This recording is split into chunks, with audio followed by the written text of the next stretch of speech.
25 de julho de 2025, são 7h56 da manhã de uma sexta-feira. Peço aí que você se inscreva, tá bom, no meu canal, dando essa força, essa moral aí, esse engajamento. Curta se você gostar, né? Se você curtir, curta. Se não gostar também, você pode dar o seu dislike.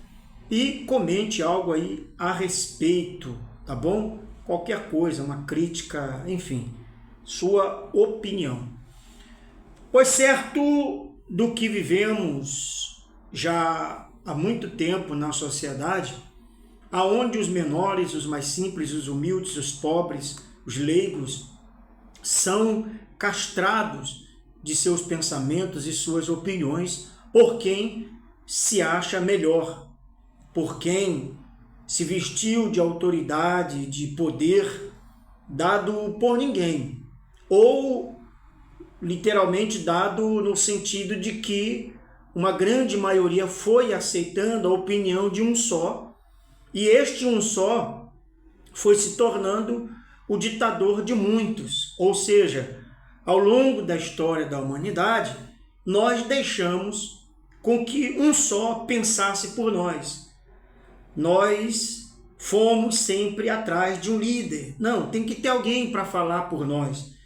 Ou seja, ninguém foi capaz de decidir por si só, sozinho, ter a sua opinião.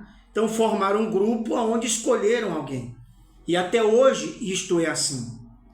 Uma igreja, uma comunidade, ela não se sustenta dessa forma, aonde todos falam, aonde todos têm a sua opinião, aonde todos concordam com uma opinião e assim executam.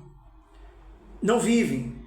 Então esta sociedade, este grupo, eles tentam eleger alguém para dominar sobre eles. Ao longo da história foi assim. Há uma passagem na Bíblia em que relata que o povo pedia um líder. E interessante que Deus deu um líder e esse líder, eles pediram a Deus, né? E Deus foi lá, ungiu um líder para eles.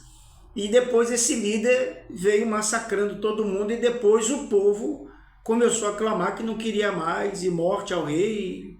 Dessa forma. O interessante é como é que Deus, sabendo que era esse líder, levantou um líder, deu um líder àquele povo para humilhar.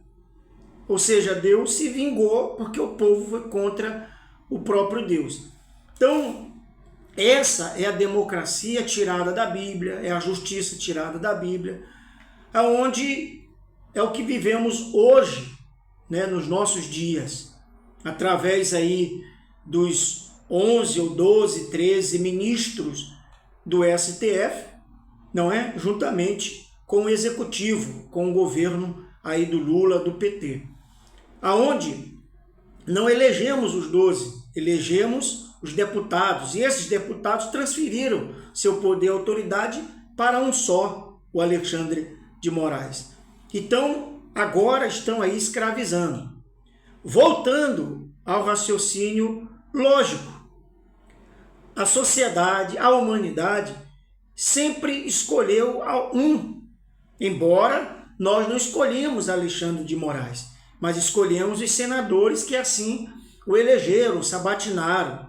E hoje não querem tirar porque só podem ter o rabo preso com esse pessoal por crimes cometidos, e há muito crime cometido, não é? A corrupção rola solta no meio destes homens.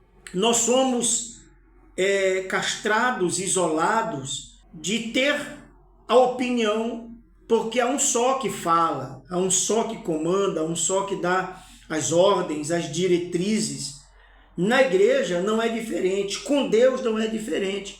Aonde Deus criou o homem, o universo, o planeta, conforme segundo a Bíblia, e que deu ordens, não é? Primeiramente começa ali com a ordem para não comerem do fruto da árvore que estava no meio do jardim do conhecimento do bem e do mal. Falei no vídeo anterior a este, como pode ele ter feito uma árvore assim, fez e deu ordem para o homem não desobedecer. Ah, porque Deus queria testá-lo. São os mesmos modus operantes que acontecem no meio judicial, não é? No meio político. É dado a ordem. Na igreja também é a mesma coisa. Há um pastor a qual o povo o elegeu, quiseram, para assim dominar sobre eles, dar ordens, liderar, não é? E a humanidade sempre dizendo, não, nós temos alguém que lidere sobre nós. E está aí o caos formado.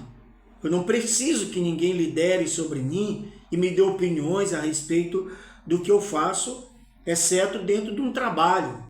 Então, na igreja, o pastor manda, desmanda, ordena e desordena as pessoas que pagam para ouvi-lo. Pagam porque dão dízimo, dão ofertas, não é? Ajudam na compra da água mineral para o pastor, da comida, dos materiais de limpeza, de higiene, das cadeiras, o ar-condicionado, a luz, a água, e não podem falar nada. Da mesma coisa, nós pagamos o judiciário, pagamos o legislativo, o executivo, pagamos para eles estarem lá, esbanjando, gastando, luxando, enriquecendo, se tornando milionários. Um cara que ganha 45 mil, compra um relógio de 1 milhão, de 100 mil, 1 milhão exagerei? Não, mas compra casa de 3, 9, 5, 6 milhões. Ou seja, nós pagamos eles para estarem lá e eles oprimam, nos calando, aonde não podemos dar opinião, aonde não podemos falar, aonde não podemos mostrar os erros deles. Parece que eles não erram e quando erram não querem voltar atrás. Aí você vai dizer, não, mas na Bíblia está escrito quem é o homem para que... quem é o homem... Deixa eu ver aqui, só um instante. Então está aqui escrito, quem é o homem que dele te lembres, e o filho do homem que o visites, né? O salmista faz aqui essa pergunta retórica. Fizeste-o, no entanto, por um pouco menor do que Deus, e de glória e de honra o coroaste. Deste-lhe domínio sobre as obras da tua mão, e sobre seus pés tudo lhe puseste. Ovelhas e bois, todos e também os animais do campo, as aves do céu, os peixes do mar, e tudo que percorre as sendas dos mares. Então Davi faz uma pergunta, né, como rei, ali aos seus subordinados, subalternos, e ele pergunta, olha, alguém, né, talvez o questionou, e quem é o homem, né, que dele te lembres? Ou perguntou para Deus numa pergunta retórica, e o filho do homem para que o visites. Ou seja, Davi está menosprezando a imagem ou a pessoa do homem em Deus. Fizeste, no entanto, por um pouco menor do que Deus, e de glória e de honra o coroaste. Então, Deus fez o ser humano, o homem, menor do que ele um pouco, e de honra e de glória o coroaste, e este ainda, Deus não pode visitá-lo e nem se lembrar dele, não é? Ou seja, mas aí é mostrando a pequenez do ser humano. Deste-lhe domínio sobre as obras da... Então, quer dizer, se Deus deu esse domínio ao homem para dominar sobre as obras das mãos dele, sobre seus pés, tudo lhe puseste, ovelhas e bois, quer dizer, e aí o homem não pode falar nada. Porque foi dado e realmente o homem não pode questionar. Esse é o vídeo de hoje, tá certo? Ficando aí esse meu questionamento a respeito desse domínio, né, autoritário que eles chamam de democracia.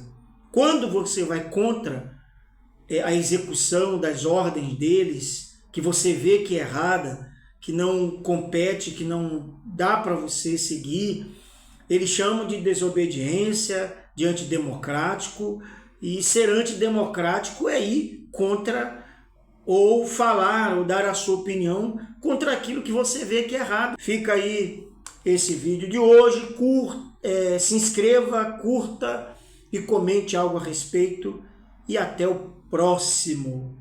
Valeu!